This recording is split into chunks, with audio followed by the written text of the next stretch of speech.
yang katanya salah jurusan. Aku Bella. Aku Ririn. Nah, aku dari jurusan perkantoran dan saat ini aku belajar di Prodi Pendidikan Bahasa dan Sastra Indonesia alias jadi guru. Dan sahabat aku dari Prodi S1 Kebidanan. Awalnya juga dia anak perkantoran. Bener nggak sih kita salah jurusan kira-kira? Mungkin bisa dibilang begitu ya, karena jurusan kita sebelumnya nggak relevan dengan yang sekarang. Mungkin kalau untuk aku itu agak relevan dikit lah, karena guru pastinya ada hubungan dengan perkantoran. Sementara dia anak kesehatan yang kayaknya ya mungkin akan ada membahas laptop ya, tapi nggak yang sedalam itu. Mungkin sebelum kita bahas lebih lanjut, kita mau flashback waktu kita SMA. SMK. Apa sih yang kamu sukai dari jurusan kita? Aku merasa jurusan kita itu dominan banget perempuan, jadi lebih enak kayak gosip. Iya sih, emang kebanyakan cewek ya dibanding cowok, bener-bener. Betul. Terus juga sebenarnya menyenangkan tapi juga membosankan karena apa ya? Karena perkantoran kali ya, mungkin karena agak kurang cocok aja. Maksudnya lebih ke main laptop, terus kayak kadang kayak bosan gitu loh menatap layar. Nah iya, kalau aku sih ngerasa ini cara belajar kan kita selalu dalam ruangan ya. Kadang tuh aku ngeliat dari prodi lain tuh yang kayak pertanian bisa ke lapangan, kayak outdoor tuh kayak seru banget. Kita tuh di dalam ruangan bener-bener kayak orang di karantina. Iya betul. Dan emang ada laptop ya, emang bosan sih, tapi ada serunya. Tapi itu salah satu yang bikin kita tuh kayak agak bosan dikit gitu. Betul, apalagi kalau ketemu error rasanya tuh kayak udahlah kayak gitu, kayak karena kita kan kayaknya lebih mendingan berinteraksi sama manusia daripada berinteraksi sama alat yang nggak bisa bicara gitu.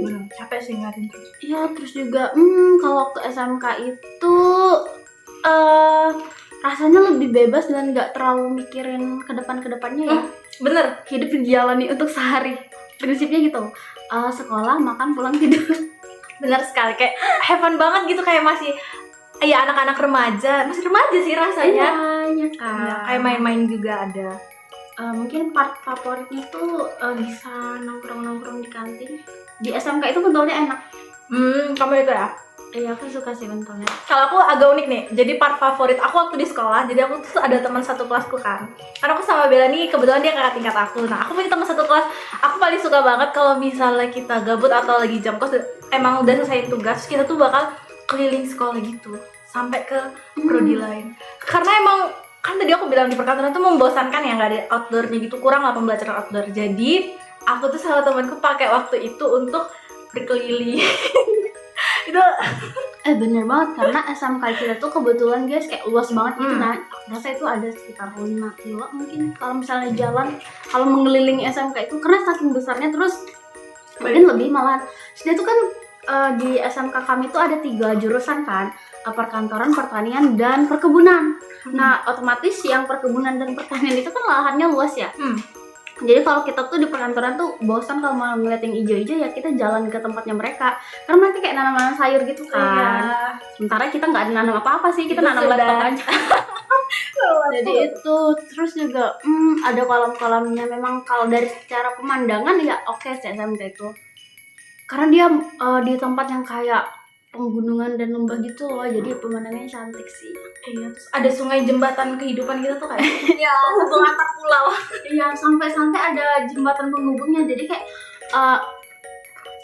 jurusannya kami perkantoran itu di atas gunung, sementara jurusan pertanian dan perkebunan tuh kayak di lembah gitu. Nah, jadi kita tuh kayak yang kayak berpetualang kalau mau ke tempat-tempat lain. Cuman capek sih, apalagi kalau upacara, kasihan sih mereka yang dari ujung dunia itu harus ke tempat kami yang di gunung. Terus sih, tapi seru sih. Banyak orangnya juga, menyenangkan sih jadi anak SMK perkantoran. Kalau mengingat momen itu Menyenangkan sih. kayak pengalaman gak terlupakan dalam hidup. Iya, tapi kayaknya kita kurang barbar nggak sih? Harusnya kita lebih menyesal kayak ini, kita harusnya kemarin tuh buat gedebar-gedebar. Maksudnya bukan yang negatif ya, yang gedebar-gedebar yang positif gitu. Betul. Kita beralih deh dari kita udah bahas SMK kita ya. Cukup panjang kita bahas tentang SMK kita. Mungkin selanjutnya kita bahas tentang jurusan kita sekarang.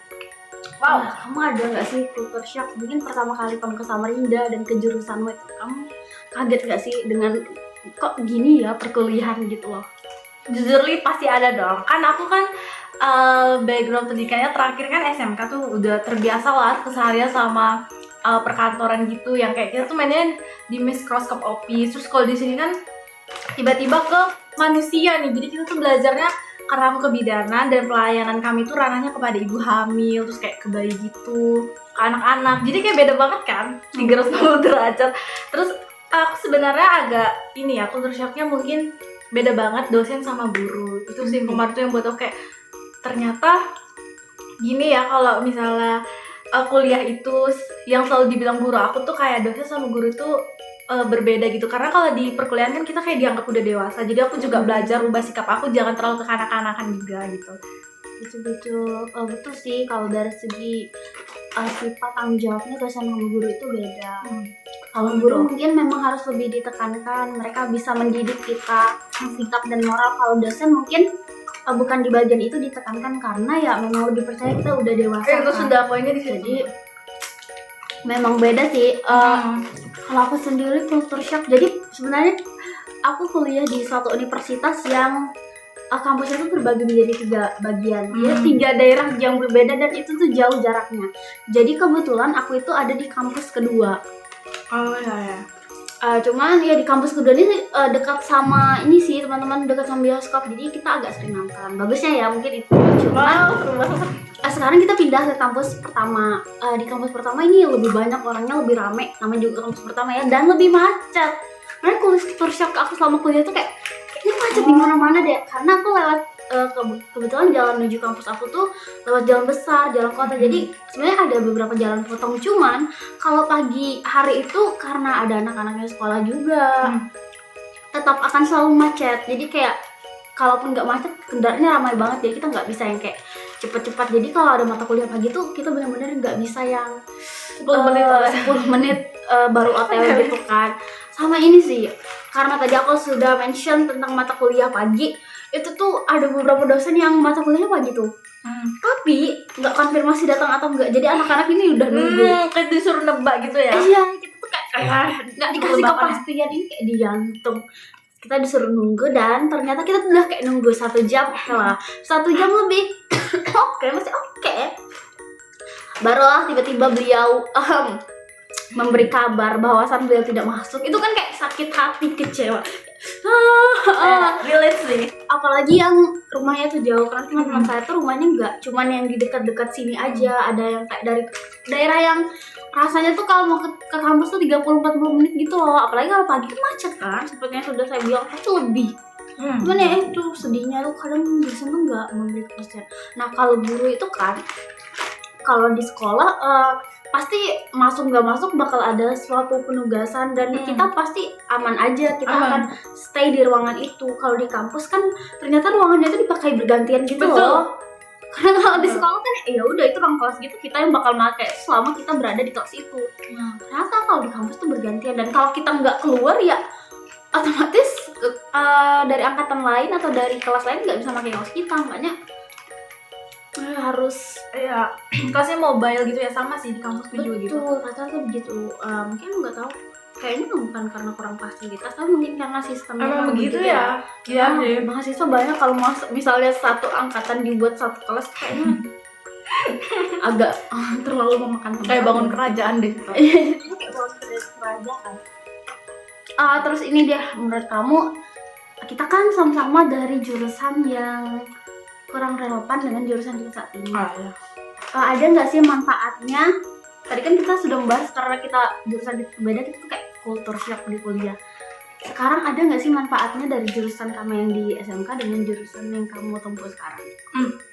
Ternyata tuh setelah aku pikir, awalnya kan aku kayak ini beda banget. Aku tuh selalu mikir buruk-buruk dan beda-bedanya. Sampai setelah aku ngejalaninnya, aku menyadari bahwa jurusan aku sebelumnya itu sangat ngebantu banget untuk aku di saat ini. Jadi tuh kan di perkuliahan aku kebidanan, kita tuh sering banget disuruh presentasi. Terus juga kita selalu mengoperasikan microscope Word, terus Excel juga ada kadang-kadang. Tapi paling sering tuh PPT sama Word. Dan ternyata teman-teman yang masuk bareng aku tuh rata-rata mereka tuh masih kayak minim gitu menggunakan Word-nya, kayak kurang tahu.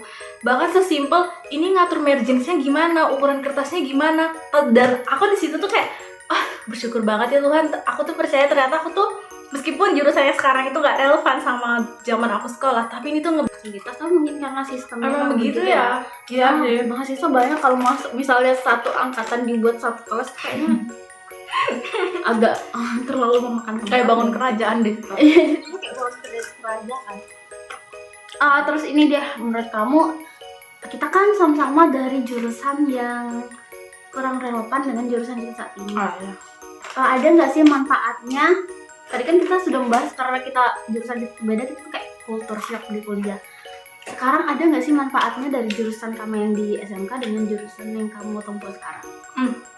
Ternyata tuh setelah aku pikir awalnya kan aku kayak ini beda banget. Aku tuh selalu mikir buruk-buruk dan beda-bedanya. Sampai setelah aku ngejalaninnya, aku menyadari bahwa jurusan aku sebelumnya itu sangat ngebantu banget untuk aku di saat ini. Jadi tuh kan di perkuliahan aku kebidanan, kita tuh sering banget disuruh presentasi. Terus juga kita selalu mengoperasikan Microsoft Word, terus Excel juga ada kadang-kadang. Tapi paling sering tuh PPT sama Word. Dan ternyata teman-teman yang masuk bareng aku tuh rata-rata mereka tuh masih kayak minim gitu menggunakan Word-nya, kayak kurang tahu. Bahkan sesimpel ini ngatur margins-nya gimana, ukuran kertasnya gimana. Dan aku di situ tuh kayak bersyukur banget ya Tuhan, aku tuh percaya ternyata aku tuh meskipun jurusannya sekarang itu gak relevan sama zaman aku sekolah, tapi ini tuh ngebantu banget di masa saat ini. Jadi aku ngerasa sangat terbantu sih dengan perkantoran. Setidaknya aku udah lebih tahu duluan basicnya dari awal aku sekolah sampai pun aku kuliah ini, jadi kayak lebih mudah aja mengaplikasikannya. Betul, setuju banget. Itu juga terjadi di aku karena aku dari keguruan dan aku sempat kaget juga ternyata terutama waktu semester 1 ya, itu kan semester 1 biasanya kita baru buat artikel atau makalah.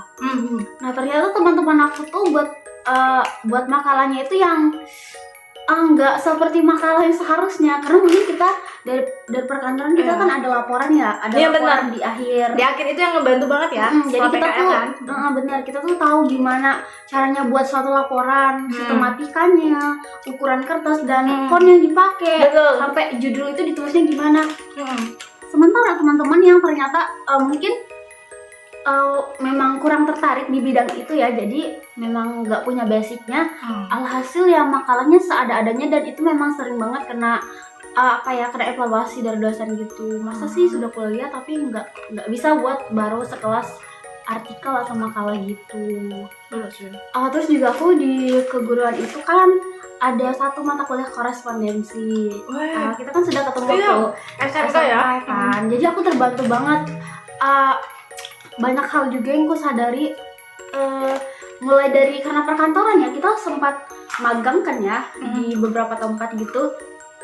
Aku lebih mudah juga berinteraksi dengan orang-orang yang pamong-pamong atau orang-orang tua gitu di universitas gitu. Jadi kayak lebih enak karena sudah pernah sebelumnya.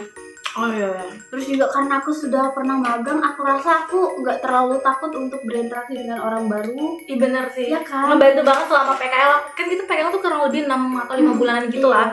Itu bener-bener kita tuh ditaruh di tempat kerja kan. Jadi kita tuh awalnya mungkin emang agak susah ya, agak malu-malu, tapi lama-lama kita terbiasa gitu ya. Betul. Terus juga secara nggak sadar semenjak PKL itu inisiatif kita tuh meningkat. Karena kan waktu PKL tuh kita sering banget yang kayak yang ada yang bisa membantu kakak bu. Nah di dunia perkuliahan itu juga apalagi kalau teman-teman join organisasi, aku rasa inisiatifnya itu akan sangat-sangat membantu karir teman-teman ya. Karena teman-teman tuh jadi orang yang bisa diandalkan dan punya peduli sosialnya gitu loh, karena memang sudah diasah dari zaman sekolah. Jadi nggak kaget, terus juga nggak bingung kalau misalnya diminta melakukan sesuatu tuh biasanya bisa. Itu sih, jadi secara administrasi meskipun jurusan kita nggak sepenuhnya relevan dengan yang sekarang, itu masih sangat membantu. Dan dari sini tuh kita juga melihat kan bahwa apa yang terjadi di masa lalu itu nggak selamanya buruk kok. Kalaupun nggak sesuai, kadang justru dari hal-hal yang nggak bisa kita tebak, justru hasilnya bagus. Ternyata kepake banget. Iya, ternyata kepake banget. Walaupun mungkin hal yang teman-teman lalui atau alami hari ini yang rasanya kayak nggak berguna banget. Iya kan? Kayak awal tuh mesti kayak ini apa-apaan tuh nggak berguna banget. Iya, ini kayak emang kita mau jadi orang kantor itu kan kayak boring gitu ya. Tapi ternyata itu tetap akan selalu ada hikmahnya gitu nggak sih? Bahkan di bagian terburuk sekalipun gitu loh. Jadi mungkin kalau kita dua, saya sendiri mungkin kalau dibilang soal jurusan iya, karena nggak ada relevansinya ya. Guru itu lebih ke pengajaran dan pendidikan. Kalau dibandingkan perkantoran itu kan nggak ada urusannya mengajarkan mendidik ya. Lebih ke administrasi. Tapi secara nggak langsung semua hal yang ada di sistemnya kita itu, kalau kita paham administrasi itu terbantu banget. Terus juga untuk sahabat aku Ririn, dia juga Jauh banget gak sih perkantoran dan kesehatan? ya dia jauh banget, cuma tetap ada kan pada akhirnya bagian-bagian ini nggak pernah kita sangka itu ternyata bermanfaat. Terus juga untuk teman-teman yang merasa salah jurusan, I think it's okay, karena kayaknya banyak banget deh orang yang salah jurusan. Tapi percaya deh, akan selalu ada hikmat atau akan selalu ada pesan moral atau bahkan nilai yang nantinya bisa teman-teman bawa di part selanjutnya dalam hidup teman-teman. Jadi seharusnya nggak usah takut sih. Tapi kalau misalnya nih, menurut kamu kalau misalnya ada di antara teman-teman itu yang kayak merasa ini mereka dalam konteksnya sudah kuliah dan mereka tuh nggak cocok sama jurusan kuliahnya, menurut kamu better lanjut atau enggak? Tapi ini konteksnya mereka masih di semester bawah, kayak semester 2, 3 gitu. Mereka merasa nggak cocok banget gitu, kayak nggak pas. Menurut kamu tuh coba lanjut aja dulu atau langsung lab aja cari yang lain? Menurut aku coba lanjut ya, karena sebenarnya aku juga ngalamin itu. Sekarang aku semester 3. Waktu semester 2 tuh walaupun aku sudah kayak ini kepake ya ternyata kayak ilmu yang aku pelajarin di sekolah, tapi aku tetap ngerasa kayaknya apa ya, kayak ada rasa titik di mana aku ngerasa salah banget sih, salah jurusan, kayak aku sanggup nggak ya ke depannya. Tapi aku coba untuk lebih meyakinkan diri aku lebih afirmasi positif, karena aku kayak percaya gitu. Kemarin aja aku ngerasa perkantoran di semester 1 tuh masuk ke kebidanan itu kan gak nyambung banget, tapi ternyata tuh ada hikmahnya seperti yang kamu bilang, terus ada positifnya. Nggak semuanya itu nggak cocok gitu loh, pasti ada yang bisa diterapkan. Nah, semester 2 itu waktu aku lagi di titik terendah kayak gitu, aku coba buat semangatin diri sendiri lagi, buat coba bangkit. Aku pasti bisa, aku yakin, karena aku percaya juga kalau Tuhan itu akan selalu menyertai kita gitu. Benar, sepakat banget. Aku rasa nggak cuman dari katanya, tapi penelitian juga pastinya menyebutkan bahwasan tuh sebenarnya dalam hidupnya kita itu kita banyak yang merasa kita tuh nggak cocok di suatu bidang. Tapi ternyata setelah dicoba, kok malah cocok. Karena itu merupakan waktu transisi ya, karena ya kayak tadi dari SMK perkantoran yang awalnya nggak suka perkantoran, yang nggak mau belajar perkantoran, terus tiba-tiba masuk ke sekolah kesehatan, ya ada beberapa ilmu yang kepake, tapi ternyata di kesehatan meskipun ilmu itu kepake, ilmu itu nggak bisa menopang semuanya. Ada part-part kosong yang buat kita tuh tertekan. Itu wajar karena itu kita di masa transisi. Jadi kalau misalnya teman-teman di part-part yang terendah kayak gitu, coba bener-bener ditekuni dulu, karena aku pribadi juga ngalamin itu. Jadi low ekspektasiku prodi pendidikan atau keguruan itu lebih ke kayak ya hari-harinya tuh kamu bakal coba lakukan hal-hal yang menyenangkan layaknya guru yang nyoba-nyoba apa gitu di kelas gitu, praktek gini gitu. Ternyata enggak guys, semester pertama dan kedua itu aku disuguhkan oleh teori dasar yang aku rasa itu ini relevan gak sih, ini betulan nih. Terus ini ya kan aku tuh ngambil bahasa Indonesia nih, bahasa Indonesia karena aku kepikiran ya aku suka cerpen, suka prosa gitu lah. Tapi ternyata waktu kuliah itu yang kalian pelajari nggak itu aja, banyak yang aku nggak ketahui, banyak yang aku ternyata kurang cocok. Salah satunya misalnya bahasa itu namanya ilmu linguistik kan.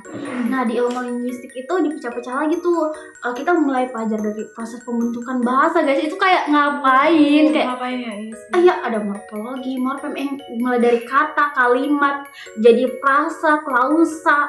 Pokoknya yang aku rasa itu kayak ribet banget gak sih? Iya, ini ribet banget. Kayaknya guruku juga nggak pernah deh dulu waktu ketemu guru bahasa Indonesia aku, beliau nggak pernah deh ngajarin gini. Tapi justru dari itu aku tahu ternyata dengan aku belajar ini aku juga tahu kekurangannya diri aku dan kekurangannya di sistem-sistem yang mungkin guru kita terapkan gitu. Jadi sebenarnya itu bisa jadi evaluasi sih. Terus juga ternyata aku tuh kayak guru itu guys belajarin kurikulum, dan tau lah kurikulum kita tuh kayak mantan yang nggak jelas, tiba-tiba ngechat atau gimana, maksudnya dia tiba-tiba berubah. Ya walaupun perubahannya tuh nggak yang kayak 100% ya, pasti ada sisa-sisa lama, cuman berubah. Dan itu tuh kita harus pelajari guys, kayak kukira cuma ngajar gitu loh kayak iya sih. siang anak-anak gitu kan. Ekspektasi di awal ya, wajar Iya sih. betul kan, kayaknya semua orang ngalamin itu karena kalau Ya. kita nggak kuat-kuatin diri kita ya kita kayaknya nggak bakal cocok di semua bidang. Benar, itu kuncinya, kuat-kuatin diri. Iya, karena kayaknya semua manusia tuh dikit-dikit kayak ya udahlah kayak gitu kan. Tapi aku rasa untuk kuliah tuh sayang banget kalau kita mudah bilang ya udahlah. Apalagi sampai kayak like love out gitu ya. Iya, betul banget. Jangan sih. Aku ketemu beberapa orang juga yang kayak gitu, tapi belakangan aku lihat mereka nggak enjoy. Kayaknya memang harus belajar enjoy di prosesnya sih. Karena nggak bisa tiba-tiba kamu jadi bidan sukses tanpa melalui malam-malam panjang Iya, yang frustasi dan stres. Kamu nggak bisa jadi guru yang bagus tanpa melalui hari-hari yang menekanmu gitu loh menurutku. benar-benar Gitu sih. benar sih. Ya itu dia tadi pembahasan kita podcast ala-ala. Kita tadi sambil mukbang loh guys. Kita senang banget bisa ketemu dengan kalian. Ngomongnya ini video kedua dan ini kolaborasi aku dengan sahabat aku. Senang banget bertemu kalian dan bye-bye. Sarangnya. Kita tutup dengan sarangnya. Bye.